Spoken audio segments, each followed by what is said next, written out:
बाबा, आज येताना बासुंदी घेऊन या ना.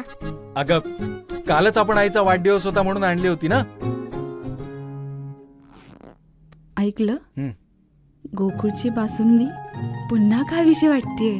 खरं सांगू, मलाही खावीशी वाटतेय. पुन्हा पुन्हा खावीशी वाटणारी गोकुळ बासुंदी. एसटी बसमध्ये चोरी करणाऱ्या महिलेस अटक. 6,50,442 रुपये किमतीचा मुद्देमाल जप्त.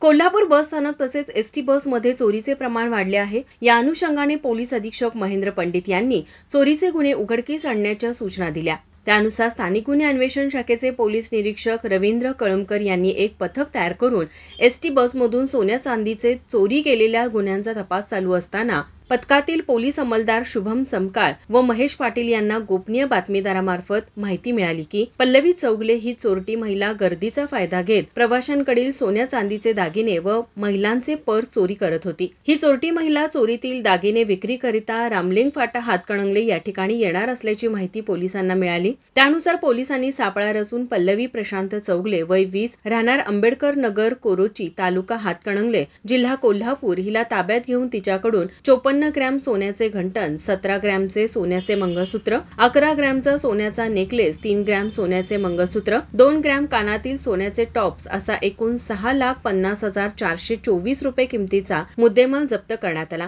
पुढील तपासासाठी पल्लवी चौगले या चोरट्या महिलेस कुरुंदवाड पोलिसांच्या ताब्यात दिले आहे. सदरची कारवाई पोलीस अधीक्षक महेंद्र पंडित, अपर पोलीस अधीक्षक निकेश कोटमोडे पाटील यांच्या मार्गदर्शनाखाली स्थानिक गुन्हे अन्वेषण शाखेचे पोलीस निरीक्षक रवींद्र कळमकर, पोलीस उपनिरीक्षक जालिंदर जाधव, पोलीस अंमलदार शुभम समकाळ यांच्यासह आदी पोलिसांनी या कारवाईत सहभाग घेतला होता. माझा महाराष्ट्र न्यूज कोल्हापूर. ताज्या घडामोडी पाहण्यासाठी माझा महाराष्ट्र न्यूजला आजच सबस्क्राईब करा.